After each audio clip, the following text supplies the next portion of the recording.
നല്ല സുഖലോലുപരായി കഴിഞ്ഞുകൂടുമ്പോൾ നമുക്ക് ഒരിക്കലും അള്ളാഹയെ കുറിച്ച് ഓർക്കാൻ എനിക്കും കഴിയില്ല, നിങ്ങൾക്ക് കഴിയില്ല. നല്ല സുഖലോലുപരായിരിക്കുമ്പോൾ നമ്മൾ ആരാ അള്ളാഹയെ കുറിച്ച് ഓർക്കുക? അവൻ നല്ല സുഖലോലുപനായി കഴിഞ്ഞുകൂടുമ്പം അവൻ അള്ളാഹ്ന്നുമില്ല, റസൂലുള്ളാഹി ഇല്ല, പള്ളിയില്ല, പട്ടണമില്ല. എന്തെങ്കിലും ഒരു രോഗം വരുമ്പോൾ, ഒരു അസുഖം വരുമ്പോൾ അവൻ പെട്ടെന്ന് അള്ളാഹയെ വിളിക്കും. ഇതാണ് മനുഷ്യന്റെ അവസ്ഥ. പിന്നീട് അള്ളാഹയെ വിളിക്കും, പെട്ടെന്നൊരു ദുആ ചെയ്യാൻ പറയും, ഉസ്താദന്മാരോട് ദുആ ചെയ്യാൻ വസിയത്ത് ചെയ്യും. ഇതല്ലാതെ മനുഷ്യന്റെ ശരീരത്തിന്റെ ആരോഗ്യം നിലനിൽക്കുന്നതിന് വേണ്ടി അവൻ ആരും ആദ്യമേ ദുആ ചെയ്യാറുമില്ല, ശുക്ർ ചെയ്യാറുമില്ല. അവിടെയാണ് നമുക്ക് ഏറ്റവും വലിയ അപാകതകൾ സംഭവിച്ചത്. അല്ലാഹു സുബ്ഹാനഹു വ തആല മാനവനെ ആദരിക്കുകയും ബഹുമാനിക്കുകയും ചെയ്തുവെന്ന് പരിശുദ്ധമായ ഖുർആൻ. വലഖദ് കറംനാ ബനീ ആദം وحملناهم في البر والبحر ورزقناهم من الطيبات وفضلناهم على كثير ممن خلقنا تفضيلا. ആദമിന്റെ മക്കളെ, അല്ലാഹു റബ്ബുൽ ഇസ്സത്ത് പറയുകയാണ്, പടച്ചവൻ നമ്മളെ ആദരിച്ചു, നമ്മെ ബഹുമാനിച്ചു. അല്ലാഹു നമ്മളെ ആദരിച്ചു. മനുഷ്യന്റെ വില ആദ്യം മനസ്സിലാക്കി. മനുഷ്യന്റെ വില, ഈ ഇരിക്കുന്ന നിങ്ങളുടെ വില, ഈ പ്രസംഗിക്കുന്ന എന്റെ വില, അത് ആദ്യം മനസ്സിലാക്കി. അല്ലാഹ് പറഞ്ഞ വാക്കാണ് സൂറത്ത് ബനി ഇസ്രായീൽ. വലഖദ് കറംനാ ബനീ ആദം, ആദമിന്റെ മക്കളെ നാം ആദരിച്ചു, ബഹുമാനിച്ചു എന്ന് അല്ലാഹു ആണ് പറയുന്നത്. മാത്രമല്ല വഹമൽനാകും ഫിൽ ബർരി വൽ ബഹർ, അവർക്ക് കരയിലും കടലിലും സഞ്ചരിക്കുവാനുള്ള വാഹനങ്ങളെ നാം അവർക്ക് നൽകിയില്ലേ. എത്ര വാഹനം ഇപ്പൊ നമ്മൾ വാളിന് വന്നു. ഓട്ടോറിക്ഷയിൽ വന്നവരുണ്ട്, ബൈക്കിൽ വന്നവരുണ്ട്, കാറിൽ വന്നവരുണ്ട്, ജീപ്പിൽ വന്നവരുണ്ട്, പെട്ടിയോട്ടോയിൽ വന്നവരുണ്ട്. ബഹുമാനമുള്ള സഹോദരങ്ങളെ, നമ്മളിന്ന് നമസ്കരിക്കാൻ വേണ്ടി പള്ളിയിൽ പോകുമ്പോൾ നടന്നു പോകാറില്ലല്ലോ. പണ്ടൊക്കെ നബിതങ്ങൾ പറയുന്നത് ഒരാൾ വീട്ടിൽ നിന്ന് ഒളിവെടുത്തിട്ട് നടന്നു പോകുന്നവർക്കാണ് കൂലി കൂടുതലെന്നാണ്. പക്ഷേ ഇന്ന് ആരും നടന്നു പോകാറില്ല, വലിയ വാഹനങ്ങളിലെ പള്ളിയിലെത്തുള്ളൂ. അത് നബിതങ്ങൾ പറഞ്ഞ വാക്കാണ്.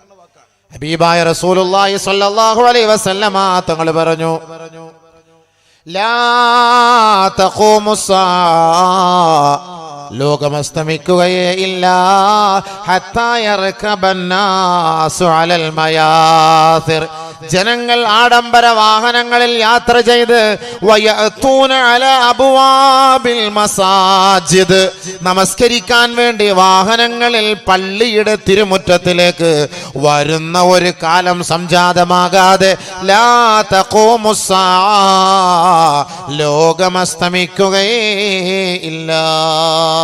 നബീന റസൂലുള്ളാഹി സ്വല്ലല്ലാഹു അലൈഹി വസല്ലം, നമ്മളെല്ലാവരും വാഹനത്തിലെ പള്ളിയിൽ വരുമെന്ന് നബിതങ്ങൾ പറഞ്ഞു. ഇന്ന് അങ്ങനെയല്ലേ? നടന്നു പോകുന്നവരാരാ? ഇനി നടന്നു പോകാൻ നമ്മൾ നടന്നു പോകാൻ തീരുമാനിച്ച ഭാര്യ പറയും, നിങ്ങൾ നടന്നു പോലെ പേപ്പട്ടിയുണ്ട്, നായുണ്ട്, ശല്യമാണ്, നിങ്ങൾ അതുകൊണ്ട് ബൈക്ക് എടുത്തിട്ട് പോ, അല്ലെങ്കിൽ കാർ എടുത്തിട്ട് പോന്ന് പറയും. നടക്കൂല.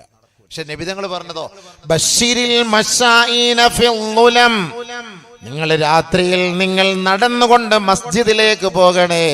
അങ്ങനെയുള്ളവർക്ക് അള്ളാഹുവിന്റെ പ്രവാചകൻ ഒരു സന്തോഷ വാർത്ത നൽകിയിരിക്കുകയാണ്. നാളെ സ്വർഗത്തിൽ അവർക്ക് പ്രകാശമാണ്, ഖിയാമത്തിൽ അവർക്ക് ആനന്ദമാണ്, നാളെ ആഖിറത്തിൽ അവർക്ക് വെളിച്ചമാണ്. നടന്നു പോകുന്നവർക്ക് കൂലി കൂടുതൽ കിട്ടും. വീട്ടിൽ നിന്ന് ഒളിവെടുത്തിട്ട് നടന്നു പോകണം. പക്ഷെ ഇന്ന് വാഹനത്തിലാണ് പോകുന്നത്. ശരിയായിക്കോട്ടെ, വാഹനത്തിൽ പോയതുകൊണ്ട് കൂലിയൊന്നും കുറയൂല, അത് കൂലി കിട്ടുക തന്നെ ചെയ്യും. പക്ഷെ നബിതങ്ങൾ പറഞ്ഞത് ശരിയല്ലേ? ഖിയാമത്ത് നാൾ വരുമ്പോ, ഖിയാമത്ത് നാളിന്റെ അടയാളവുമായി ബന്ധപ്പെട്ട് നബിതങ്ങൾ പറഞ്ഞു, ആ ഖിയാമത്ത് നാള് വരുന്നതിന് മുമ്പ് എന്റെ സമുദായം വലിയ വലിയ വാഹനങ്ങളിൽ യാത്ര ചെയ്ത് മസ്ജിദിലെത്തും, പള്ളിക്കൽ നിസ്കരിക്കാൻ വരും. അല്ലാഹു റസൂൽ പറഞ്ഞ വാക്കതാണ്. അപ്പൊ ബഹുമാനമുള്ള സഹോദരങ്ങളെ, അല്ലാഹു സുബ്ഹാനഹു വ തആല നമുക്ക് യാത്ര ചെയ്യാൻ കടലിലും കരയിലും, കടലിലോ സ്പീഡ് ബോട്ട് ഉണ്ട്, ആഡംബര കപ്പലുകളുണ്ട്, ഒരുപാട് അനുഗ്രഹങ്ങൾ കടലിൽ. അതിലേക്ക് നമ്മൾ കടന്നാൽ ആ വിഷയത്തിലേക്ക് അങ്ങനെ അങ്ങോട്ട് പോകട്ടെ. എന്തായാലും വഹമൽനാഹും ഫിൽ ബർരി വൽ ബഹർ, അല്ലാഹു തആല കടലിലും കരയിലും യാത്ര ചെയ്യാൻ അല്ലാഹു തആല സൗകര്യം നൽകി. എന്നിട്ട് അല്ലാഹു തആല മറ്റൊരു വാക്കോടെ, വെറുതെ അല്ല, വറസഖനാഹും മിനത് ത്വയ്യിബാത്ത് വറസഖനാഹും മിനത് ത്വയ്യിബാത്ത്, നിങ്ങൾക്ക് കഴിക്കാനുള്ള ഭക്ഷണം, വിഭവസമൃദ്ധമായ ഭക്ഷണം നാം നിങ്ങൾക്ക് ഒരുക്കിയില്ലേ, നൽകിയില്ലേ. നല്ല നല്ല ഭക്ഷണം തരണം അള്ളാഹ് പറഞ്ഞിട്ടുണ്ട്. ചുമ്മാ കണ്ട പാമ്പിനെയും ചേരയും പട്ടിയെയും പന്നിയും പൂച്ചയും പിടിച്ച് തിന്നിട്ട് രോഗങ്ങൾ പിടികൂടും. ചൈനയിലും മുസ്ലിങ്ങൾക്ക് രോഗം ഉണ്ടാകുന്നില്ല. അതുകൊണ്ട് പുതിയ പുതിയ റിപ്പോർട്ട് അനുസരിച്ച് ഒരുപാട് പേര് ഇസ്ലാമിലേക്ക് കടന്നു വരുന്നു. പുതിയ റിപ്പോർട്ടാണ്. ഇപ്പൊ 20 ലക്ഷം പേരൊക്കെ വന്നെന്നാണ്. 20 ലക്ഷത്തോളം പേര് ഇസ്ലാമിലേക്ക് കടന്നു വന്നു. ഇസ്ലാമിനെ കുറിച്ച് വളരെ മോശമായിട്ട് പറയുകയും പള്ളികൾ പൂട്ടിക്കുകയും ആലിമീങ്ങളെ തെരുവിലിറക്കുകയും ഖുർആൻ മുഴുവൻ കത്തിക്കുകയും ചെയ്ത പ്രൈം മിനിസ്റ്റർ ഓരോ മസ്ജിദ് കയറി ഇറങ്ങിയിട്ട് പ്രാർത്ഥിക്കണേ പ്രാർത്ഥിക്കണേ എന്ന് പറയാ. പണ്ട് ഫിറോൻ മൂസാ നബി എതിർത്തതുപോലെ അവസാനം മൂസാ നബിയുടെ കാല് പിടിച്ച് ഫിറോൻ പറഞ്ഞതുപോലെ ഇത് തന്നെയാണ് ലോകം. അതാണ് ഞാൻ പറഞ്ഞത്, ഇന്നത്തെ സാഹചര്യം ഖുർആനുമായിട്ട് ഞാൻ ബന്ധപ്പെടുത്തി തരാം. നമ്മൾ മനസ്സിലാക്കാൻ പറ്റും. തെളിവാണ്. പണ്ടൊക്കെ ഒരു ഉസ്താദന്മാര് പ്രസംഗിക്കുമ്പോ അയാൾ ചുമ്മാ വെറുതെ അമേരിക്കയിൽ നിന്ന് ലണ്ടനിൽ നിന്ന് യൂറോപ്പിൽ നിന്നൊക്കെ പറയും. ഇപ്പൊ കള്ളം പറയാൻ പറ്റൂലല്ലോ, വാട്സപ്പ് ഉണ്ടല്ലോ. ഇപ്പൊ ഈ പറയുന്നതൊക്കെ യാഥാർത്ഥ്യമാണല്ലോ. പിന്നെ നമുക്ക് കിട്ടാത്തത് ഖുർആനാണ്. ഈ ഖുർആനുമായിട്ട് നമ്മൾ ബന്ധിപ്പിക്കുമ്പോൾ അള്ളാന്റെ റസൂല് പറഞ്ഞത് ആണ് ഇവിടെ നടക്കാൻ പോകുന്നത്, അല്ലാത്തോ നടക്കൂല. ഇതുപോലെ മാരകമായ രോഗങ്ങൾ ഉണ്ടാകുമെന്ന് നബി തങ്ങൾ പറഞ്ഞല്ലോ. അതെന്താ നമ്മൾ മനസ്സിലാക്കാത്തത്? അതിന് പരിഹാരവും നബി തങ്ങൾ പറഞ്ഞു. നമ്മളിത് സ്വീകരിക്കാത്തതിന് ഇപ്പൊ എന്ത് ചെയ്യാൻ പറ്റും? അല്ലാഹുവിന്റെ റസൂലിനെ കുറ്റം പറഞ്ഞിട്ട് കാര്യമില്ല. മുൻകാലഘട്ടങ്ങളിൽ കേട്ട് കേൾവി പോലുമില്ലാത്ത മാരകമായ രോഗങ്ങൾ ഈ ലോകത്തിൽ ഉണ്ടാകുമെന്നും അതിലൂടെ ധാരാളം മരണം സംഭവിക്കുമെന്നും ഹബീബുനാ റസൂലുള്ളാഹി 5 കാര്യങ്ങളെ കൊണ്ട് ലോകത്തോട് അല്ലാഹുവിന്റെ റസൂൽ മുന്നറിയിപ്പ് നൽകിയിട്ട് ഹബീബായ തങ്ങൾ പറയുകയാണ്, അഊദു ബില്ലാഹി അൻ തുദ്രികൂഹുന്ന, അല്ലാഹുവേ ഈ മാറാവ്യാധികൾ നൽകി എന്റെ സ്വഹാബത്തിനെ പരീക്ഷിക്കരുതേ അല്ലാഹ്. നബി തങ്ങൾ അവിടെ ജാമ്യം എടുത്തു. സ്വഹാബത്തിനെ പരീക്ഷിക്കല്ലേ പടച്ചവനെ, ജാമ്യം എടുത്തു. സഹാബത്തിനെ നീ പരീക്ഷിക്കല്ലേ പടച്ചവനെ, എന്റെ സഹാബത്തിനെ പരീക്ഷിക്കല്ലേ പടച്ചവനെ. 5 കാര്യങ്ങൾ ലോകത്തോട് അല്ലാഹുവിന്റെ റസൂൽ പറഞ്ഞിട്ടാ പോയത്. അതിൽ ഒന്നെന്താണ്? ലം തൽഹരിൽ ഫാഹിഷതു ഫീ ഖൗമിൻ ഖത്ത് ഹത്താ യുഅ്ലിനു ബിഹാ ഇല്ലാ ഫശാ ഫീഹിമുത് താഊൻ വൽ ഔജാ അല്ലതി ലം തകുൻ മലത് ഫീ അസ്ലാഫിഹിമുൽ ഏതൊരു നാട്ടിലാണോ, രാജ്യത്തിലാണോ, സമൂഹത്തിലാണോ, വ്യക്തികളിലാണോ, വിദ്യാർത്ഥികളിലാണോ, വിദ്യാർത്ഥിനികളിലാണോ അശ്ലീലങ്ങളും അധാർമിക പ്രവർത്തനങ്ങളും വ്യാപിക്കുന്നത്, അത് രഹസ്യ സ്വഭാവമാക്കേണ്ടത് അത് പരസ്യമായി മാറുമ്പോ ഇല്ലാ ഫശാ ഫീഹിമുത് താഊൻ വൽ ഔജാ, കൊറോണ പോലെ, പ്ലേഗ് പോലെ, വസൂരി പോലെ മാരകമായ രോഗങ്ങൾ വ്യാപിക്കുകയും വൽ ഔജാ, ശാരീരിക മാസകലം വേദന കൊണ്ട് പുളയുകയും ചെയ്യുന്ന രോഗമുണ്ടാകുമത്രേ. ഏത് കാലഘട്ടത്തിൽ വരാത്ത രോഗം? അല്ലതി ലം തകുൻ മലത് ഫീ അസ്ലാഫിഹിമുല്ലദീന മലൗ, മുൻകാലങ്ങളിൽ കേട്ട് കേൾവി പോലുമില്ലാത്ത രോഗമാ. മുൻകാലങ്ങളിൽ അല്ലാഹുവിന്റെ റസൂലോ സഹാബത്തോ കേട്ടിട്ട് പോലുമില്ലാത്ത രോഗമാ. ആ മാരകമായ രോഗം ഈ സമൂഹത്തെ പിടികൂടുമെന്ന് നബിയുനാ റസൂലുള്ളാഹി. അശ്ലീലങ്ങൾ പരസ്യമാകുമ്പോ നബി തങ്ങൾ പറഞ്ഞ ഒരു വാക്കതാണ്, അശ്ലീലങ്ങൾ പരസ്യമാകും. ചൈനയിലൊക്കെ ചുമ്മാ ഉമ്മ വെപ്പാണ്, വെറുതെ അങ്ങോട്ട് ചുംബിക്കൽ തന്നെ. അങ്ങോട്ടും ഇങ്ങോട്ടും ഹോസ്പിറ്റലിൽ പോയാലും കോളേജിൽ പോയാലും റോഡിൽ പോയാലും ബസ്സിലിരുന്നാലും ചുമ്മാ ചായ കുടിക്കുന്ന പോലെ, പണ്ട് നയനാർ പറഞ്ഞ പോലെ എവിടെയൊക്കെ ചായ കുടിക്കുന്നത് പോലെ ഒരു പരിപാടിയാണ്. അങ്ങോട്ട് റോഡ് സൈഡിലൊക്കെ വെക്കുക, ചുംബിക്കുക, കെട്ടിപ്പിടിക്കുക, ഹായ് ഹോയ്, ഇതൊക്കെ തന്നെയാണ് അവരുടെ പരിപാടി. അതിലൂടെ എന്ത് സംഭവിച്ചു? ഇപ്പം എന്നിട്ട് കണ്ട പാമ്പിനെ പിടിച്ചു തിന്ന, പട്ടിയെ പിടിച്ചു തിന്ന, പന്നിയെ പിടിച്ച്, അല്ലാഹു റബ്ബുൽ ഇസ്സത്ത് പന്നി ഹറാമാക്കി. അല്ലാഹ് കഴിവുള്ളവൻ, അല്ലാഹ് ലോകത്തിന് അധിപരാശക്തി, നമ്മുടെ സൃഷ്ടാവ്, അവൻ പന്നിയെ ഹറാമാക്കിയെങ്കിൽ അത് ഈ സമൂഹത്തിന് നാശാണെന്ന് അല്ലാഹ്ക്കറിയാം. അത് മനസ്സിലാക്കാതെ പന്നിയെ തിന്നവൻ, ആ പന്നിക്കൂട്ടത്തെ അവന്റെ കൈകൊണ്ട് തന്നെ അല്ലാഹു തആല നശിപ്പിക്കുന്ന രംഗം നമ്മൾ കണ്ടില്ലേ? എന്തിനാ പിന്നെ അതിനെ കൊന്നുകളഞ്ഞത്? ലക്ഷക്കണക്കിന് പന്നിക്കൂട്ടങ്ങളെ കൊന്നുകളഞ്ഞില്ലേ? ലക്ഷക്കണക്കിന്. ഇത് മനുഷ്യന്റെ ശരീരത്തിന് അത് യോഗ്യമല്ല, മനുഷ്യന്റെ ശരീരത്തിന് പാകമല്ലാതെ, മനുഷ്യന്റെ ശരീരത്തിന് അനുയോജ്യമായ ഭക്ഷണമല്ലാതെ, അള്ളാഹു നിരോധിച്ച ഭക്ഷണമാണത്. അത് കഴിച്ചാൽ അവൻ ഇല്ലാത്ത രോഗങ്ങൾ, മാറാത്ത വ്യാധികൾ കൊണ്ട് അവനെ അള്ളാഹു തആല ഇടങ്ങേറാക്കും. അതിന്റെ ഏറ്റവും വലിയ തെളിവാണ് നമ്മൾ കണ്ടുകൊണ്ടിരിക്കുന്നത്. അള്ളാഹുവിന്റെ റസൂൽ നിരോധിച്ച കാര്യമാണത്, അള്ളാഹു നിരോധിച്ച കാര്യമാണത്. ബഹുമാനമുള്ള സഹോദരങ്ങൾ, നബി തങ്ങൾ പറയുമ്പോൾ, ഇസ്ലാം പറയുമ്പോൾ നമുക്കത് ഒരു പുച്ഛമായിട്ട് തോന്നും. ശാസ്ത്രം പറയുമ്പോൾ അതെന്തോ വലിയ ഒരു കനകക്കട്ടിയായിട്ട് നമ്മളത് എടുക്കും. ഖുർആൻ പറയുമ്പോൾ നമുക്കതൊരു രസമല്ല. ഖുർആൻ പറയുമ്പോൾ നമുക്ക് എന്തോ ഒരു അപകർഷതാബോധം പോലെ. പരിശുദ്ധ ഖുർആനും ഹദീസും ചർച്ച ചെയ്യാത്ത ഒരു സാധനവും ഒരു കാര്യവും ഈ ലോകത്തുണ്ടാവുകയില്ല, ഉണ്ടാവുകയുമില്ല, ഉണ്ടായിട്ടുമില്ല, ഉണ്ടാവാൻ പോകുന്നുമില്ല. മനസ്സിലാക്കിക്കോ, എല്ലാ കാര്യത്തിനും ഖുർആനിലും ഹദീസിലും തെളിവുണ്ട്. അതാണ് അല്ലാഹുവിന്റെ റസൂൽ പറഞ്ഞത്. മാരകമായ രോഗം പിടിപെടും, അതിലൂടെ ധാരാളം മരണങ്ങൾ സംഭവിക്കും, മരുന്ന് കണ്ടെത്താൻ കഴിയുകയില്ല, അല്ലാഹുവിലേക്ക് തൗബ ചെയ്ത് മടങ്ങലല്ലാതെ വേറെ മാർഗമില്ല. എന്താ മാർഗം? അതുകൊണ്ടല്ലേ പ്രൈം മിനിസ്റ്റർ, അവിടുത്തെ പ്രധാനമന്ത്രി പോലും പോയിട്ട് ദുആ ചെയ്യാൻ പറഞ്ഞത്, മുസ്ലിങ്ങളോട് ദുആ ചെയ്യാൻ പറയല്ലേ. ഈ അടുത്ത സമയത്ത് അമേരിക്കയില് അവിടുത്തെ ഏറ്റവും വലിയ ജനറൽ, അദ്ദേഹം പോലീസ് മേധാവി, അദ്ദേഹം സത്യപ്രതിജ്ഞ ചെയ്ത് ഖുർആൻ കയ്യിൽ പിടിച്ചിട്ടാണ്. ഖുർആനിന്റെ മുകളിൽ തൊട്ടുകൊണ്ടാണ് ഒരു നസ്രാണി ആലോചിക്കണം സത്യപ്രതിജ്ഞ ചെയ്തതെങ്കിൽ ആ ഖുർആന്റെ 2 ആയത്തുകൾ ഓതിയിട്ട് അതിന്റെ അർത്ഥം പറയാൻ വേണ്ടി പറഞ്ഞു. ആ സെനറ്റിൽ പരസ്യമായിട്ട് അത് വായിക്കുകയും അതെല്ലാവരും അത് കേൾക്കുകയും ചെയ്തു. കാലം പോയ പോക്ക്. അള്ളാഹുവിന്റെ ദീൻ വളർത്താൻ അള്ളാഹ് തീരുമാനിച്ചാൽ ഇനി ഏത് വലിയ വമ്പൻ ശക്തി വന്നാലും അവർക്കിടയിൽ അള്ളാഹു റബ്ബുൽ ഇസ്സത്ത് ആ ദീനിനെ അവിടെ കൊണ്ടുവരും. അതാണ് ഇനി ഇന്ത്യയിൽ നടക്കാൻ പോകുന്നത്. ഇന്ത്യയിൽ സംഭവിക്കാൻ പോകുന്നത് തന്നെയാണ്. അതിൻ്റെ തെളിവുകളും ചരിത്രങ്ങളും നമ്മൾ പഠിപ്പിച്ചു മനസ്സിലാകും. 800 വർഷം 800 years ഇന്ത്യ ഭരിച്ചത് മുസ്ലിങ്ങളാണ്. ആലോചിച്ചോളി, 800 വർഷം ഇന്ത്യ ഭരിച്ചത് മുസ്ലിമീങ്ങളാണ്. നമ്മുടെ പണ്ഡിതന്മാരൊക്കെ ഇവിടെ വലിയ പണ്ഡിതന്മാരായിരുന്നു ഭരിച്ചത്. 1911 ഒന്നാം ഭാരത സർക്കാർ രൂപീകരിക്കുമ്പോൾ, സ്വാതന്ത്ര്യത്തിന് മുമ്പ് തന്നെ, അന്ന് രാജാ മഹേന്ദ്ര പ്രസാദ് പ്രസിഡന്റ് ആയിരിക്കുമ്പോ പ്രധാനമന്ത്രി ആരാണ്? മൗലാന ബർക്കത്തുള്ള.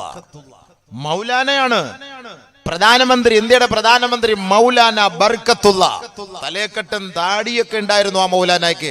ഇന്നിരിക്കുന്ന മൗലാനയ്ക്ക് ഇടയ്ക്കിടയ്ക്ക് തലേക്കെട്ട് കാണും, ദാടിയുണ്ട് സംഭവം. ബഹുമാനമുള്ള സഹോദരങ്ങളെ, രാജാ മഹേന്ദ്ര പ്രസാദ് പ്രസിഡന്റ് ആയിരിക്കുമ്പോ ആരായിരുന്നു പ്രധാനമന്ത്രി? മൗലാന ബർക്കത്തുള്ള. വിദേശകാര്യമന്ത്രി ചെമ്പക രാമൻ പിള്ളയായിരിക്കുമ്പോ ആരായിരുന്നു ആഭ്യന്തരമന്ത്രി? മൗലാന ഉബൈദുള്ള. ആഭ്യന്തരമന്ത്രി. ഈ ആഭ്യന്തരമന്ത്രി അല്ലേ ഇപ്പൊ നമ്മളെ ആകപ്പാട് വിഷമിപ്പിച്ച് പേടിപ്പിച്ചുകൊണ്ടിരിക്കുന്ന ആഭ്യന്തരമന്ത്രി മൗലാന ഉബൈദുള്ള ആയിരുന്നു. യുദ്ധകാര്യമന്ത്രി മൗലാന ബഷീർ ആയിരുന്നു. 1911 സ്വതന്ത്ര ഭാരത സർക്കാർ ഇവിടെ രൂപീകരിക്കുമ്പോൾ അതിൻ്റെ മഹത് വ്യക്തിത്വങ്ങൾ ആരായിരുന്നു? പണ്ഡിതന്മാരാ, ഉലമാക്കളായിരുന്നു. ബഹുമാനമുള്ള സഹോദരങ്ങളെ, ചരിത്രം പഠിക്കുമ്പോൾ നമ്മൾ ഇതെല്ലാം മനസ്സിലാക്കാൻ കഴിയും. ഇന്ത്യയുടെ നിർമ്മാണ പ്രവർത്തനങ്ങൾ ഓരോന്നോരോന്ന് പരിശോധിച്ച് നോക്ക്. ഇതൊക്കെ ആരാ ഈ ഇന്ത്യ രാജ്യത്ത് ചെയ്തു കൊടുത്തത്?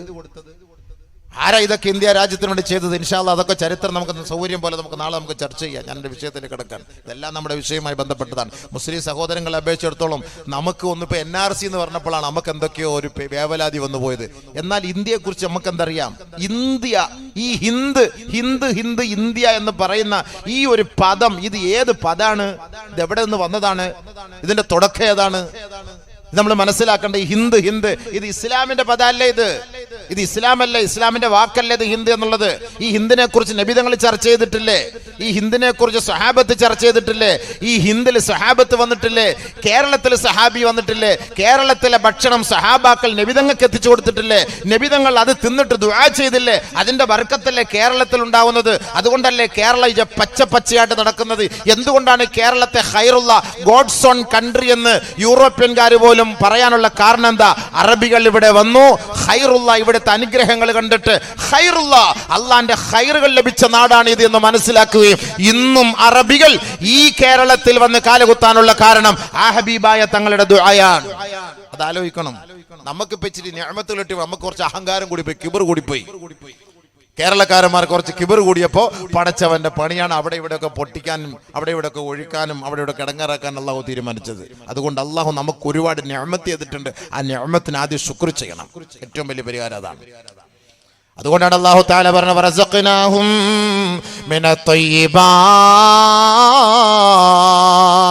നല്ല ഭക്ഷണം കഴിക്കണം എന്ന് അല്ലാഹു തആല പറഞ്ഞിട്ടുണ്ട്. പച്ചയ്ക്കൊന്നും തിന്നരുത്. നിങ്ങൾ എന്തിനു വേവിക്കാതെ തിന്നണം? എന്തിനു വേവിക്കാതെ കഴിക്കണം?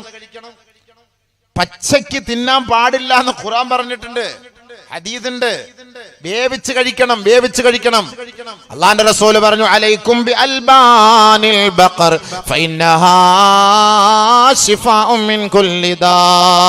പശുവിന്റെ പാല് നിങ്ങൾ കുടിക്കണേ, അതിലും പല രോഗങ്ങൾക്കും പരിഹാരമാണ്, മരുന്നാണെന്ന് നബിയുനാ റസൂലുള്ളാഹി സ്വല്ലല്ലാഹു അലൈഹി വസല്ലം. പശുവിന്റെ പാല് കുടിക്കണം. പശുവിന്റെ പാല് കൊണ്ട് ചായ ഉണ്ടാക്കണം. പാൽ പൊടിയിട്ടല്ല ചായ ഉണ്ടാക്കേണ്ടത്. ഇപ്പൊ പറയും പശുവിന്റെ പാലിൽ നിന്ന് ഉണ്ടാക്കിയതാണല്ലേ പാൽപ്പൊടി, അതൊക്കെ ഒരുപാട് ഹിക്മത്തുകളൊക്കെ ചേർത്തിട്ട് അങ്ങനെ ഉണ്ടാക്കുന്നത്. ഒറിജിനൽ പാല് കുടിക്കണം എന്ന് നബിതങ്ങൾ പറഞ്ഞ വാക്കാണ്. എന്നാ പശുവിന്റെ ഇറച്ചി തിന്നാനല്ല പറഞ്ഞത്, പശുവിന്റെ പാല് കുടിക്കണമെന്നാ പറഞ്ഞത്. നബിതങ്ങൾ പറഞ്ഞ വാക്കാണ്. അലൈക്കും ബി അൽബാനിൽ ബഖർ, പശുവിന്റെ പാല് നിങ്ങൾ കുടിക്കണേ. ഫൈന്നഹാ തറുമ്മു മിൻ കുല്ലി ഷജർ, പല ഔഷധ സസ്യങ്ങളും അത് കഴിക്കുന്നത് കൊണ്ട് അതിൽ ധാരാളം ശിഫകൾ മനുഷ്യർക്കുണ്ടെന്ന് നബിയുനാ റസൂലുള്ളാഹി. അല്ലാഹു റസൂൽ പറഞ്ഞ വാക്കല്ലേ നമ്മൾ കേൾക്കേണ്ടത്? ഹബീബായ തങ്ങൾ പറഞ്ഞ വാക്കല്ലേ മുസ്ലിം ഉമ്മത്ത് കേൾക്കേണ്ടത്? അത് നമ്മൾ കഴിക്കണം, തിന്നണം. ഇന്ന് പച്ചക്കറി, ഈ പച്ചക്കറിക്കകത്ത് മൊത്തവും വിഷമല്ലേ തമിഴ്നാട്ടിൽ നിന്ന് വരുന്നത്? പച്ചക്കറിയിൽ മൊത്തം വിഷമാണെന്നുള്ളത് നമ്മൾ വ്യക്തമായിട്ട് കണ്ടതല്ലേ? അത് കൊണ്ടുവന്ന് കുറെ മണിക്കൂറുകളോളം ഇപ്പൊ എല്ലാവർക്കും, ഞാനിപ്പോ ഈ പച്ചക്കറിയുടെ ഒക്കെ ഓരോരോ രഹസ്യങ്ങൾ പറയുമ്പോൾ ഇനി ഒരു പക്ഷേ ഇനി ചിലപ്പോൾ പച്ചക്കറി കച്ചവടക്കാരുണ്ട്, ഇയാൾ നമുക്കും ഭാര വെക്കുമെന്ന് പറയും. അങ്ങനെ ഒരിക്കലും കരുതരുത്. ചിലപ്പോൾ അങ്ങനെ നമ്മുടെ ബഹുമാനപ്പെട്ട സഹോദരങ്ങളൊക്കെ ഇവിടെ കാണും ഇല്ലേ? പച്ചക്കറി ഇപ്പോൾ 1 കിലോ 4 കിലോ ഏത്തക്കായ്ക്ക് 100 റുപ്യ എന്നൊക്കെ പറഞ്ഞിട്ട് വിൽക്കുമല്ലോ സംഭവം. അപ്പം ഞാൻ ചേമ്പ്, നല്ല നല്ല വയനാടൻ ചേമ്പുകൾ, നല്ല നല്ല ചേമ്പ്, ഇതൊക്കെ നമ്മൾ ഇതിൻ്റെയൊക്കെ ഹക്കീക്കത്ത് നമ്മൾ മനസ്സിലാക്കുമ്പോൾ എന്തുകൊണ്ടാണ് ഇത്ര ഈ വലിയ ചേമ്പ് വരുന്നത്, എന്തുകൊണ്ടാണ് ഈ 4 കിലോയ്ക്ക് 100 റുപ്യക്കൊക്കെ ഈ ഏത്തയ്ക്ക് വരാനുള്ള കാരണം, എന്തുകൊണ്ടാണ് ഈ പയറിനൊക്കെ ഇത്ര വില കുറവ്, ഈ പയറൊക്കെ ഇത്ര നീളത്തിൽ വരാനുള്ള കാരണം, ഇതൊക്കെ നമ്മൾ ചർച്ച ചെയ്ത് കഴിഞ്ഞാൽ ഒരുപാട് പ്രശ്നങ്ങളാവും. ഇതുകൊണ്ട് ബഹുമാനമുള്ള സഹോദരങ്ങളെ, ഇത് ഉണ്ടാക്കുന്ന ഈ കൃഷിക്കാരുണ്ടല്ലോ, അവരിത് തിന്നൂല. നിങ്ങൾ കണ്ടിട്ടുണ്ടോ? നിങ്ങൾ തമിഴ്നാട്ടിൽ പോയി, ഞാൻ പോയിട്ടുണ്ട്. ഭയങ്കരമായ പാടത്ത് വലിയ കൃഷിയാണ്. എന്നിട്ട് അവര് താമസിക്കുന്ന ഒരു ചെറിയൊരു ചെറ്റക്കുടലുണ്ട്. അവരവിടെ ചെറിയ ചെറിയ പച്ചക്കറി. ഞാൻ ചോദിച്ചു, എന്നാ അണ്ണാച്ചി ഇത് തന്നെ അത് തന്നെ? അത് കേരളാവുക്ക് അനുപ്പുറതുക്ക്, ഇത് എங்களுக்கு சாப்பிடுறதுக்கு. ഇത് നാങ്ക ഇങ്ങ സാപ്പിടുവോ, അത് കേരളാവുക്ക് അനുപ്പോ. കേരളാവിൽ അനുപ്പി നമ്മ എല്ലാം രോഗിയായി മാറും. അവന്മാർ നല്ല തിന്ന് ഇപ്പോഴും ഉണ്ടപ്പക്കുറുവിന്റെ കൂട്ടാ. വല്ല അസുഖമുണ്ടോ? വല്ല അസുഖമുണ്ടോ? വയസ്സന്മാർക്കൊക്കെ വല്ല കുഴപ്പമുണ്ടോ? 10, 40, 50, 60, 70, 80 വയസ്സുള്ളവരൊക്കെ എന്താ റാഹത്തായിട്ട് അവർ ഓടി ഓടി പോവാണ്. അവിടെ നിൽക്കുന്നവരെ കയറ്റിയിരുത്ത്. ഞാൻ കുറച്ച് മുന്നോട്ട് നീങ്ങിയിരിക്കണോ? അവർക്ക് എന്നെ കാണണമെങ്കിൽ കുറച്ച് വേണേൽ മുന്നോട്ട് നീങ്ങിയിരിക്കാം. ആ സഹോദരങ്ങൾക്ക് നമ്മളെ കാണാൻ പറ്റുന്നില്ല. എന്ന് പ്രസംഗിക്കണം. അല്ലാഹുവേ പടച്ചവനെ, ഇവിടെ കയറിയിരുന്നോളി. അപ്പൊ അവർക്ക് പിന്നെ അവരിങ്ങനെ ഒളിച്ചു നോക്കണം. കുറച്ചുകൂടി നീങ്ങി നമുക്കൊരു ദുആ എല്ലാം ചെയ്തിട്ട് പെട്ടെന്ന് പോകാം. കസേരയൊന്നും എടുക്കണ്ട, ഉള്ളത് കൊണ്ടങ്ങ് അഡ്ജസ്റ്റ് ആക്കിയാൽ മതി. കുറച്ച് കേട്ടോളിയും പഠിച്ചോളിയും, കുറച്ച് ചരിത്രങ്ങളൊക്കെ മനസ്സിലായിക്കോളിയും. ഖുർആന്റെ വീക്ഷണം കുറച്ച് അടുത്തിരുന്നോ? ഇൻഷാ അല്ലാഹ്. അൽഹംദുലില്ലാഹ്. അല്ലാഹു ബർക്കത്ത് ചെയ്യട്ടെ. അല്ലാഹു ബർക്കത്ത് ചെയ്യട്ടെ. അല്ലാഹു ബർക്കത്ത് ചെയ്യട്ടെ. നല്ലപോലെ ശ്രദ്ധിച്ച് കേൾക്കണേ. കുറെ കാര്യം പറഞ്ഞുതരാം. ബഹുമാനമുള്ള സഹോദരങ്ങളെ, നബി സല്ലല്ലാഹു അലൈഹി വസല്ലമ തങ്ങൾ പറഞ്ഞു, അപ്പൊ നമ്മുടെ ഇന്ത്യയുടെ കുറെ ചരിത്രവും നബിതങ്ങളോട്ടുള്ള ഒരു ബന്ധമൊക്കെ ഒന്ന് അറിയണം. നമ്മൾ വെറുതെ ഇന്ത്യക്കാരെ കേരളക്കാരെന്ന് പറഞ്ഞിട്ട് കാര്യമില്ല. കേരളത്തിലത്തെ ഭക്ഷണം നബിതങ്ങൾ തിന്നു. എങ്ങനെ തിന്നു പറഞ്ഞുതരാം. ഇവിടെ ഇതൊക്കെ പഠിക്കണം. കുറെ ചരിത്രങ്ങൾ ആദ്യം മനസ്സിലാക്കണം. ചുമ്മാ വാട്സാപ്പിൽ കളിച്ച് എപ്പോഴും തേപ്പ് അങ്ങോട്ടും ഇങ്ങോട്ടും തേച്ച് നടക്കലല്ലാതെ കുറെ ചരിത്രങ്ങൾ പഠിക്കണം. നമ്മളൊക്കെ മുസ്ലിങ്ങൾ എന്ന് പറഞ്ഞാൽ നമ്മുടെ നാടല്ലേ ഇത്? ഇവിടുന്ന് എവിടെ പോകാനാ നമ്മള്? നമ്മുടെ നാട് വിട്ടിട്ട് ഇത് എന്ത്? നമ്മുടെ മുൻഗാമികളൊക്കെ എന്ത് ത്യാഗം സഹിച്ച് രക്തം ഒലിപ്പിച്ച് ഷഹീദായി ഇവിടെ ഉണ്ടാക്കിയതാണ്. ഡൽഹിയിലൊക്കെ ബ്രിട്ടീഷുകാരന്മാര് 2 ലക്ഷത്തോളം മുസ്ലിം പണ്ഡിതന്മാരെ കൊന്നു കളഞ്ഞു 2 ആഴ്ച കൊണ്ട്. ചരിത്രങ്ങൾ വലുതാണ്. ഒരുപാട് ചരിത്രങ്ങൾ പറഞ്ഞാൽ നമുക്കിപ്പോഴൊന്നും വിഷയമൊന്നും ഇവിടെ തീർക്കാൻ പറ്റൂല. നമ്മൾ ഖുർആന്റെ ഹദീസിന്റെ വീക്ഷണത്തിൽ ഞാനിങ്ങനെ പോകട്ടെ. ഇടയ്ക്കിടയ്ക്ക് ആ ചരിത്രം വരുമ്പോൾ ഞാൻ അതോടെ ഇടയ്ക്ക് കയറ്റിവിടാം. ഇൻഷാ അല്ലാഹ്. ഒന്ന് പഠിച്ചോളി. അപ്പൊ അല്ലാഹു സുബ്ഹാനഹു വ തആല നല്ല ഭക്ഷണം കഴിക്കാൻ നമ്മളോട് പറഞ്ഞു. നല്ല ഭക്ഷണം കഴിക്കാൻ പറഞ്ഞു.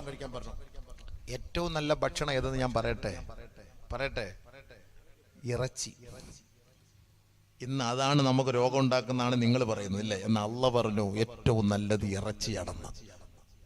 അള്ളാഹ് പറയുന്നു കേൾക്കോ? റസൂലുള്ളാഹി പറയുന്നു കേൾക്കോ? ഡോക്ടർമാർ പറയുന്നു കേൾക്കോ? വെജിറ്റബിൾ കഴിക്കണം. വെജിറ്റബിൾ ആണ് മൂസാ നബിയുടെ അനുയായികൾ കഴിച്ചത്. വെജിറ്റബിൾ ആണ് കഴിച്ചപ്പോ അല്ലാഹു സുബ്ഹാനഹു വ തആല അവർക്ക് ഇറച്ചി കൊടുത്തവരെ അനുഗ്രഹിച്ചു.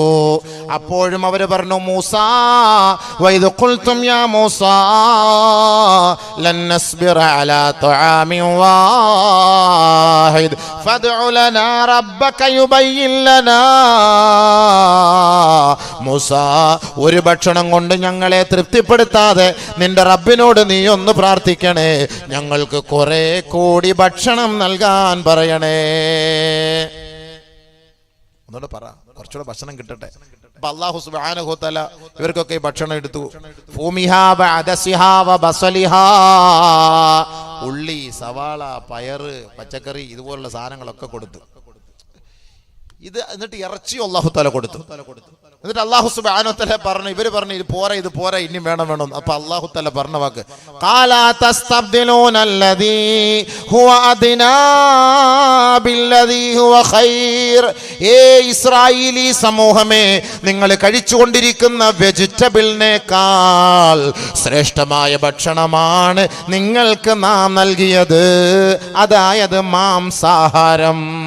അള്ള പറഞ്ഞ വാക്ക ഇറച്ചിയാണെന്ന്.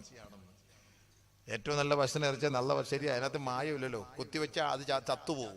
അപ്പോൾ അതുകൊണ്ട് കൂടുതൽ കുത്തിവെച്ച് ഇക്കുമത്ത് കാണിക്കാൻ പറ്റില്ല. പിന്നെ ഈ കോഴിക്കകത്തൊക്കെയാണ് കുത്തിവെക്കൽ പരിപാടികളൊക്കെ ഉള്ളത് സംഭവം.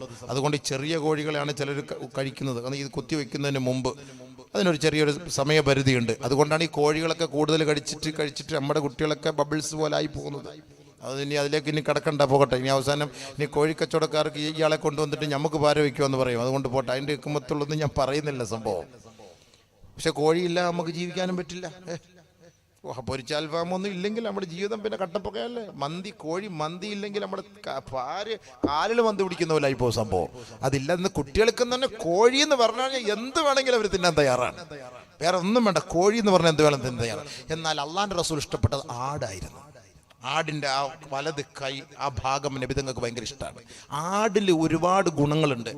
ആയുർവേദ ഡോക്ടർമാർ പറയും, പഥ്യം ഉണ്ടല്ലോ, നമ്മൾക്ക് പഥ്യം മരുന്ന് കഴിക്കുമ്പോൾ പഥ്യം, അവർ പറയും ഇറച്ചിയോ മീനൊന്നും കഴിക്കാൻ പാടില്ല. പിന്നെ വലിയ ബുദ്ധിമുട്ടാണെങ്കിൽ ആട്ടിറച്ചി കഴിച്ചോളാൻ പറയും, ആട് കഴിക്കാൻ പറയും. നബിയുനാ റസൂലുള്ളാഹി സ്വല്ലല്ലാഹു അലൈഹി വസല്ലമ തങ്ങൾ പറഞ്ഞു, സയ്യിദു ഇദാമി അഹ്ലിൽ ജന്ന അല്ലഹ്മു. സ്വർഗത്തിലെ ഭക്ഷണത്തിന്റെ നേതാവ് അത് ബീഫാണ്, അത് ഇറച്ചിയാണ്, മാംസാഹാരമാണെന്ന് നബിയുനാ റസൂലുള്ളാഹി. അതുകൊണ്ട് സ്വർഗത്തിലെ മക്കളായ മുസ്ലിങ്ങൾ കഴിക്കുന്നത് ബീഫാണ്. മനസ്സിലായില്ലേ? സ്വർഗത്തിലല്ലാത്തവർ ഇത് ചിലപ്പോൾ കഴിക്കാൻ ഇഷ്ടപ്പെടുകയില്ല. ഇതൊക്കെ ഒരുപാട് ഇസ്തിംബാത്തുകളുണ്ട്. ഇതുകൊണ്ട് ഒരുപാട് ഇസ്തിംബാത്തുകളുണ്ട്. നമ്മൾ ചർച്ച ചെയ്യുമ്പോൾ ഒരുപാട് ഇസ്തിംബാത്തുകളുണ്ട്. സ്വർഗത്തിലെ ഭക്ഷണം ഇറച്ചിയാണെന്ന് നബിതങ്ങൾ പറഞ്ഞ വാക്കാണ്. എന്നിട്ട് അല്ലാഹുവിന്റെ റസൂൽ പറയുകയാണ്, ഞാൻ ഒരു ആഡംബരം ജീവിതത്തിൽ ആഗ്രഹിക്കുന്നില്ല. അങ്ങനെ ആഗ്രഹിക്കുമായിരുന്നുവെങ്കിൽ അള്ളാഹുവിനോട് ഞാൻ ദിവസം തോറും ചോദിക്കുമായിരുന്നു, പടച്ചവനെ എനിക്ക് നീ എല്ലാ ദിവസവും ഇറച്ചി നൽകണേ അല്ലാഹുവിന്റെ റസൂൽ പറയാണ്, ഒരു പക്ഷെ അത് ചോദിച്ചാൽ ഒരു ആഡംബരമായി പോകും. എല്ലാ ദിവസവും മുഹമ്മദ് നിനക്ക് ഇറച്ചി വേണം ഇല്ലേ? അതൊരു ആഡംബരം അല്ലായിരുന്നുവെങ്കിൽ ഞാൻ ദിവസേന നബിതങ്ങൾ അള്ളാഹുവിനോട് ചോദിക്കുമായിരുന്നു, എനിക്ക് ഇറച്ചിതാ പടച്ചവനെ, ഇറച്ചിതാ പടച്ചവനെ, ഇറച്ചിതാ പടച്ചവനെ എന്ന് ചോദിക്കുമായിരുന്നു. ബഹുമാനമുള്ള സഹോദരങ്ങളെ, കഴിക്കണം, പക്ഷേ അമിതമാകരുത്. അതാ അള്ളാഹ് പറയുന്നത് ഇറച്ചി കഴിച്ചത് കൊണ്ട്. ഇപ്പം ശരി, ഇപ്പൊ ഉദാഹരണം ഞാൻ പറയട്ടെ. ഇപ്പൊ എന്താ LSHC എന്താണ് പുതിയൊരു സിസ്റ്റം തുടങ്ങിയിട്ടില്ലേ, വണ്ണം കുറയ്ക്കാൻ വേണ്ടിയിട്ട്. അതിന്റെ ആഹാരം എന്താ?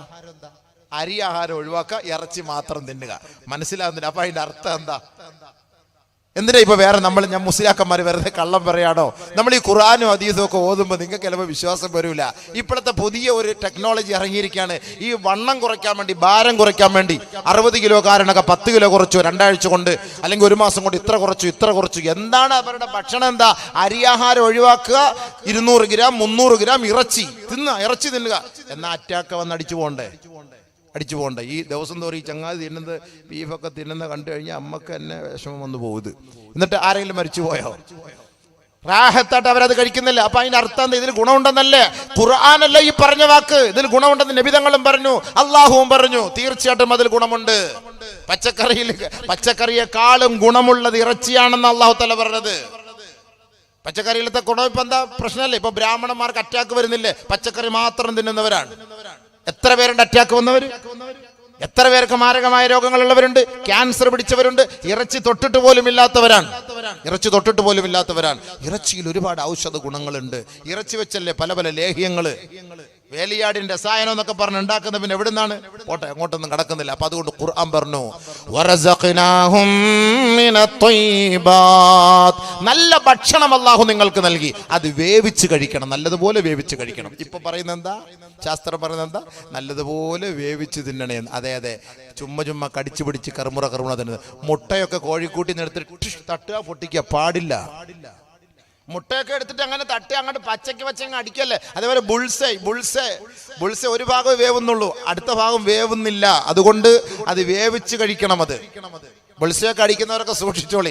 ഇനി ബുൾസയ്ക്ക് ഇയാൾ താണ്ട എതിര് പറയാൻ പോവാണല്ലോ, പടച്ചോനെ ആ കച്ചവടം നിർത്തി കളയാൻ പോവാന്ന് എന്ന് ധരിക്കരുത്. അതൊന്നും കൂടെ ഒന്ന് തിരിച്ചിട്ട് വേവിച്ച് കഴിക്കുക സഹോദരങ്ങളെ. പച്ചയ്ക്ക് തിന്നരുത്. അതാണ് ഈ പച്ചയ്ക്ക് തിന്നുമ്പോൾ ഉണ്ടാകുന്ന രോഗങ്ങളാണ് ഈ പറയുന്നത്.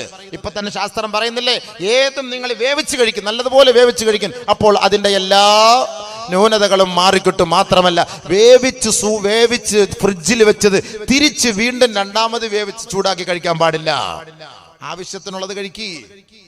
അത് അല്ലാഹു തആല പറഞ്ഞത്, ഖുലൂ യാ ബനീ ആദമ ഖുദൂ സീനതകും ഇൻദ കുല്ലി മസ്ജിദ് വഖുലൂ വശ്റബൂ വലാ തുസ്രിഫൂ. നിങ്ങൾ കഴിക്കണേ, നിങ്ങൾ കുടിക്കണേ, നിങ്ങൾ കഴിക്കുന്നതിലും കുടിക്കുന്നതിലും ദുർവ്യയം അരുതേ, അമിതമാകരുതേ, മിതമായ തോതിൽ കഴിക്കണേ, എങ്കിൽ അതിൽ നിന്ന് ഒരു രോഗവും നിങ്ങൾക്ക് ഉണ്ടാവുകയേ ഇല്ല. മിതമായ തോതിൽ കഴിക്കുക. ഇപ്പൊ കല്യാണത്തിന് വിളിച്ചു പറഞ്ഞു കുട്ടൻ മന്തി ഉണ്ട്, മട്ടൻ മന്തി ഉണ്ടെന്ന് പറഞ്ഞ് സംഭവം മറ്റുള്ളവന്റെ അന്നേരം വയറ് നമ്മുടെ അല്ലേ. ഇതെല്ലാം കൂടെ അടിച്ചു കയറ്റിയിട്ട് മൂലത്തിൽ നിന്ന് സാധനം താഴോട്ട് വരുന്നുമില്ല, എന്നാൽ മുകളിലോട്ട് ഗ്യാസും കയറുന്നില്ല, ആകെ പെരുകിയിരിക്കുകയാണ്. എന്താ പരിഹാരം എന്നറിയില്ല. ഒരു കല്യാണത്തിന് ഇഷ്ടം പോലെ ഉണ്ടായിരുന്നു, വെച്ച് കിട്ടിയത് ആളെ എഴുതേക്കാൻ വയ്യ. അള്ളാഹ് പറഞ്ഞു, മോനെ തിന്ന്, നീ കൂടുതൽ തിന്നരുത്, കൂടുതൽ തിന്നാൽ നിനക്കത് പ്രശ്നമാകും. വലാ തുസ്രിഫ്, അള്ളാഹ് പറഞ്ഞ വക്കതാണ്. ഇയ്യാക്കും വൽ ബത്ന, വയറ് നിറയ്ക്കുന്നത്, അമിതമായി വയറ് നിറയ്ക്കുന്നത് സൂക്ഷിക്കണേ. കമാ ഖാല റസൂലുള്ളാഹി, മിതമായി വയറ് നിറയ്ക്കുന്നത് സൂക്ഷിക്കണം. വയറ് നിറച്ചിട്ട് രാത്രി ശാരീരികമായി ബന്ധപ്പെടാൻ പാടില്ല. അതിനൊക്കെ ഒരുപാട് നിയമങ്ങളുണ്ട്. വയറ് നിറച്ചിട്ട് ഭക്ഷണം കഴിച്ചിട്ട് വയറ് നിറച്ചിട്ട് രാത്രി കിടക്കുമ്പോൾ എല്ലാവരും ഇപ്പം അങ്ങനെയാണല്ലോ, രാത്രിയെല്ലാം ഭക്ഷണമെല്ലാം കഴിച്ച് കുട്ടികളൊക്കെ ഉറക്കിയിട്ടായിരിക്കും അവരുടെ കാര്യം പരിപാടി തുടങ്ങുന്നത്. പാടില്ല. വയറ് നിറച്ചിട്ട് ഭക്ഷണം കഴിച്ചിട്ട് നിങ്ങൾ ശാരീരികമായി ബന്ധപ്പെടാൻ പാടില്ല. ശാരീരികമായി ബന്ധപ്പെട്ട് കഴിഞ്ഞ് ക്ഷീണിച്ച് വെള്ളം കുടിക്കാനും പാടില്ല. ഇത് ക്ഷീണം കണ്ടിട്ട് പിന്നെയും പടപടപടാന്ന് വെള്ളം കുടിക്കുക, എല്ലാം നമ്മൾ ഉൾട്ടായാ ചെയ്യുന്നത്. എന്നിട്ട് പല അസുഖങ്ങളും വരും. ഇതിനൊക്കെ എല്ലാത്തിനും കപ്പലണ്ടി, അണ്ടി, എന്താ കപ്പലണ്ടി എന്നാ പറയാ? അണ്ടി, എന്താ അതിന്റെ പേര്? കപ്പലണ്ടി, കടല. ആ കടലയുടെ തൊലിയോടുകൂടി കഴിക്കണം. അതാണ് തിബ്ബുൻ നബവി, നബിതങ്ങൾ പഠിപ്പിച്ചതാണ്. ആ കടലയ്ക്കകത്തുള്ള ഗ്യാസ് മാറ്റാൻ ഈ തോലിലാണ് മരുന്നുള്ളത്. പക്ഷെ നമ്മൾ ആ തോല് കളഞ്ഞിട്ട് കടല മാത്രം കഴിക്കൂല്ലേ. സംഭവം എല്ലാം തിരിഞ്ഞു കുത്തിയില്ലേ. എന്നിട്ട് അള്ളാഹുവിനെ റസൂലിനെ കുറ്റം പറഞ്ഞിട്ട് കാര്യമുണ്ടോ? എല്ലാം മൊത്തം തിരിച്ചാണ് നമ്മൾ ചെയ്തത്. മൊത്തം അതെല്ലാം ഉൾട്ടായിപ്പോയി. അതുകൊണ്ട് അള്ളാഹുവിന്റെ റസൂല് പഠിപ്പിച്ചതുപോലെ നമ്മൾ തിന്നുകയും കുടിക്കുകയും ചെയ്താലുണ്ടല്ലോ ഇൻഷാ അള്ളാഹ് ഒരു നിലയ്ക്കും ഒരു രോഗം ഉണ്ടാവില്ല. വെള്ളം കുടിക്കുമ്പോൾ ചായ കുടിക്കുന്നത് പോലെ കുടിക്കണം. പതുക്കെ പതുക്കെ പതുക്കെ അങ്ങനെ കുടിക്കാവൂ. ഇത്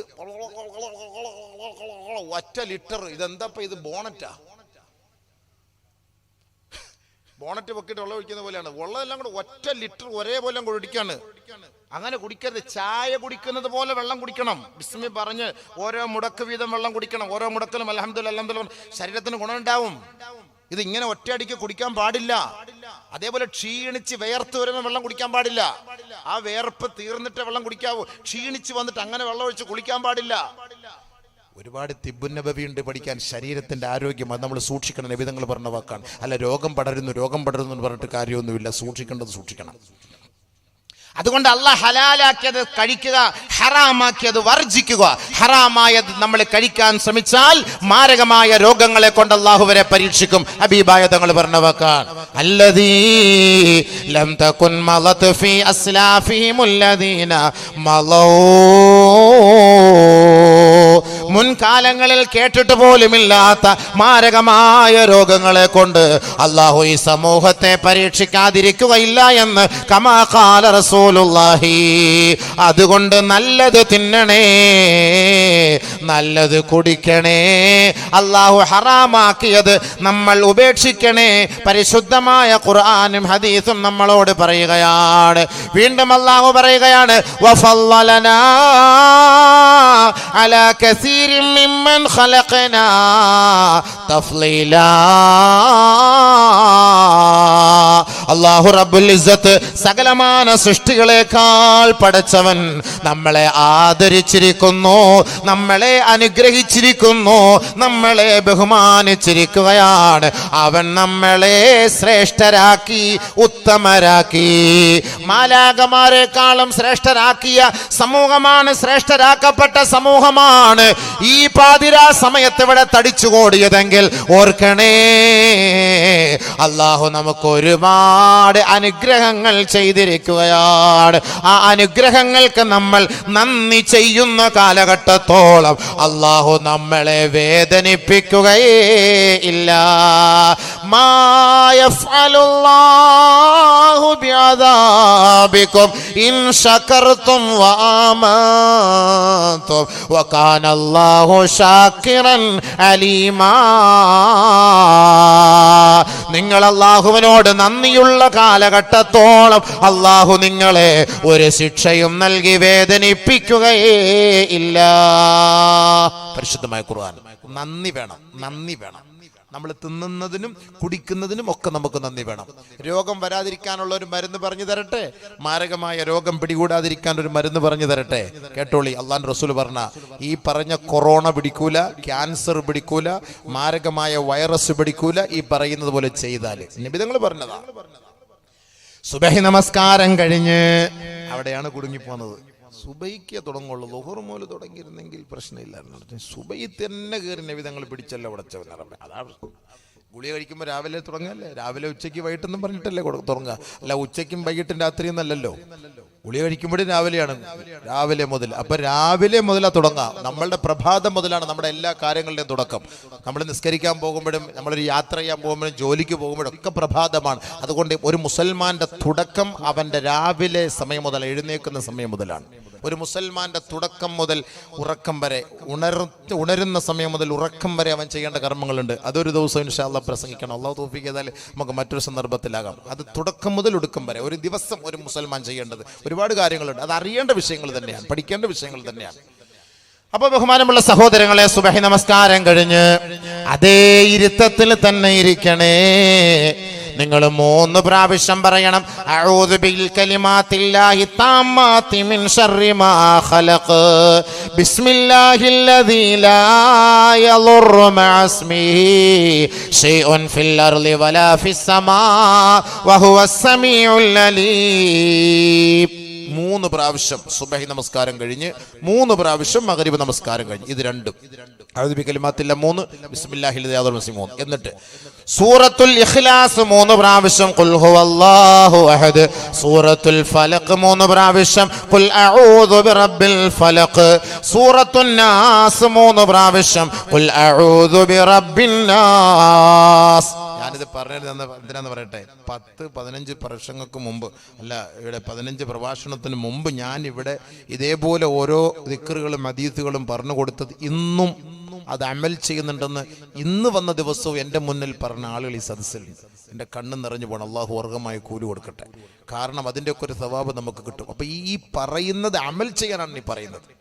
ഈ പറയുന്ന അമൽ ചെയ്യാൻ ഇന്നലെ വരെ നമ്മളത് ചെയ്തിട്ടില്ല, നാളെ മുതൽ തുടങ്ങിക്കോ. അതിനുവേണ്ടി പറയുന്ന വാക്കാണ്, നിബിധങ്ങൾ പറഞ്ഞ വാക്കാണ്. മാരകമായ രോഗം ഉണ്ടാവില്ല. 3 പ്രാവശ്യം അഊദു ബി കലിമാത്തില്ല, 3 പ്രാവശ്യം ബിസ്മില്ലാഹിൽ യളുറു മഅസ്മി, 3 പ്രാവശ്യം ഖുൽ ഹുവല്ലാഹ്, 3 പ്രാവശ്യം ഖുൽ അഊദു ബിറബ്ബിൽ ഫലഖ്, 3 പ്രാവശ്യം ഖുൽ അഊദു ബിറബ്ബിൻ നാസ്. എന്നിട്ട് ഒരു ദുആ, ഒരു ദിക്റും കൂടെ ഉണ്ട്, സുബ്ഹാനല്ലാഹി വബിഹംദിഹി സുബ്ഹാനല്ലാഹിൽ അളീം. അതും 3 പ്രാവശ്യം ചൊല്ലണേ. മനസ്സിലായോ? 3 പ്രാവശ്യം അഊദു ബി കലിമാത്തില്ല, 3 പ്രാവശ്യം ബിസ്മില്ലാഹിൽ യളുറു മഅസ്മി, 3 പ്രാവശ്യം സൂറത്തുൽ ഇഖ്ലാസ്, 3 പ്രാവശ്യം ഖുൽ അഊദു ബിറബ്ബിൽ ഫലഖ്, 3 പ്രാവശ്യം ഖുൽ അഊദു ബിറബ്ബിൻ നാസ്, 3 പ്രാവശ്യം സുബ്ഹാനല്ലാഹി വബിഹംദിഹി സുബ്ഹാനല്ലാഹിൽ അളീം. എന്നിട്ടൊരു ദുആ. اللهم إني أعوذ بك من البرص والجنون والجذام ومن سيء الأسقام اللهم إني أعوذ بك അല്ലാഹുവേ നിന്നോട് ഞാൻ കാവൽ തേടുന്നു മിനൽ ബറസി വെള്ളപ്പാണ്ടിൽ നിന്ന് നിന്നോട് കാവൽ തേടുന്നു അല്ലാഹ്. ഇന്നുവരെ നമ്മൾ ദുആ ചെയ്തിട്ടുണ്ടോ? ആരെങ്കിലും ദുആ ഇരുന്നിട്ടുണ്ടോ? വെള്ളപ്പാണ്ട് എനിക്ക് ഉണ്ടാവില്ല. നമുക്ക് വെള്ളപ്പാണ്ടിനെ കുറിച്ച് ചർച്ചയില്ലാത്തത് കൊണ്ട് വെള്ളപ്പാണ്ട് എനിക്ക് ഉണ്ടാക്കല്ലേ അള്ളാഹ് നമ്മൾ ആരെങ്കിലും ദുആ ഇറക്കാറുണ്ടോ? ഇടയ്ക്കിടയ്ക്ക് ഒരു ചെറുപ്പക്കാരൊരു സഹോദരൻ എന്നെ വിളിച്ചിട്ട് ഇടയ്ക്കിടയ്ക്ക് ഇങ്ങനെ കണ്ണൂർ ജില്ലയിൽ നിന്ന് ഇടയ്ക്കിടയ്ക്ക് ഇങ്ങനെ വിളിച്ചു പറയും, ഉസ്താദേ അസ്സലാമു അലൈക്കും, എനിക്ക് ഈ വെള്ളപ്പാണ്ട് ദുആ ഇറക്കണേ ഉസ്താദ്, ദുആ ഇറക്കണേ എന്ന് പറയും. അത്രയും പറയാൻ അങ്ങ് വെക്കും. ഇടയ്ക്കിടയ്ക്ക് വിളിക്കും. അള്ളാഹു തആല ശിഫയാക്കി കൊടുക്കട്ടെ, അള്ളാഹ് ശിഫയാക്കി കൊടുക്കട്ടെ, ആ രോഗങ്ങളെ തൊട്ട് അള്ളാഹു കാത്തുരക്ഷിക്കട്ടെ. സുഹൃത്തുക്കളെ, അത് വന്നാൽ ഒരു ന്യൂനതയാണ്, ഒരു ന്യൂനതയാണ്. അള്ളാഹു നമ്മളെ കാത്തുരക്ഷിക്കട്ടെ. നബി തങ്ങൾ അതാ പറഞ്ഞത്, ആ വെള്ളപ്പാണ്ടിൽ നിന്ന് അള്ളാഹുവെ ഞാൻ കാവൽ തേടുന്നു. നമ്മൾ ദുആ ചെയ്യണം. അത് വരായിക വരില്ല നമുക്ക് ആർക്കെങ്കിലും ഉറപ്പുണ്ടോ? പറയാൻ പറ്റൂല. അള്ളാഹു കാത്തുരക്ഷിക്കട്ടെ, അള്ളാഹ് കാത്തുരക്ഷിക്കട്ടെ. ദുആ ചെയ്യണം. അല്ലാഹുമ്മ ഇന്നി അഊദു ബിക മിനൽ ബറസി, അല്ലാഹുവേ വെള്ളപ്പാണ്ടിൽ നിന്ന് നിന്നോട് കാവൽ തേടുന്നു നാഥാ. വൽ ജുനൂൻ, മാനസികമായ രോഗം, ഭ്രാന്ത്, മാനസികമായ വിഭ്രാന്തിയിൽ നിന്ന് നാഥാ നിന്നോട് ഞാൻ കാവൽ തേടുകയാണ് അല്ലാഹ്. മാനസിക രോഗം നമുക്ക് ഉണ്ടാവില്ലെന്ന് പറയാൻ പറ്റുമോ? നഊദു ബില്ലാഹ്, അല്ലാഹ് കാക്കട്ടെ. അതുണ്ടാകാതിരിക്കാൻ നമ്മൾ ദുആ ചെയ്യണം. വരുന്നതിന് മുമ്പേ ദുആ ചെയ്യണം. മാനസിക രോഗത്തിൽ നിന്ന് നിന്നോട് കാവൽ തേടുന്നു. മൂന്നാമത് നബി തങ്ങൾ പറയുന്നു വൽ ജുദാം,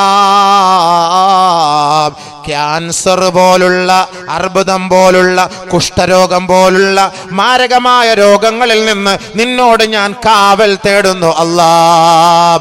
വീണ്ടും വമിൻ സയ്യിൽ അസ്ഖാം, കൊറോണ പോലുള്ള രോഗങ്ങൾ, പ്ലേഗ് പോലുള്ള രോഗങ്ങൾ, നിപ്പ വൈറസ് പോലുള്ള രോഗങ്ങൾ, അല്ലാഹുവേ വൈദ്യശാസ്ത്രത്തെ പോലും ഞെട്ടിച്ചു കളയുന്ന രോഗങ്ങളിൽ നിന്ന് അല്ലാഹുവേ ഞങ്ങളുടെ കുടുംബക്കാർക്ക് പോലും ഞങ്ങളെ കൊണ്ടൊരു ഭാരമാകുന്ന രോഗത്തിൽ നിന്ന് നിന്നോട് ഞാൻ കാവൽ തേടുകയാണ് അല്ലാഹ്. ചൈനയിൽ ഓരോ കുടുംബക്കാര് തന്റെ കുടുംബത്തിലുള്ള വ്യക്തിക്ക് വെള്ളം കൊടുക്കുന്നില്ല. ഓർക്കണം, ഈ ദുആ നിങ്ങൾ ആലോചിച്ച് നോക്കൂ സുഹൃത്തുക്കളെ.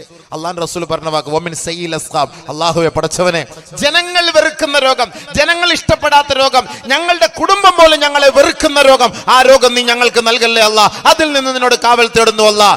ഓരോ വീടുകളിൽ നിന്ന്, സ്വന്തം വീടുകളിൽ നിന്ന് സ്വന്തം ബീജത്തിൽ ജനിച്ച മക്കളെ സ്വന്തം കൈകൊണ്ട് പുറത്ത് തള്ളിക്കളയുകയാണ്. നീ മരിച്ചാലും പോയിക്കോ, നിന്റെ പേരിൽ ഞങ്ങൾക്ക് രോഗം വരരുത്, ഞങ്ങളും മരിക്കരുത്. സ്വന്തം വീട്ടിൽ നിന്ന് ആട്ടിപ്പായിക്കുകയാണ്.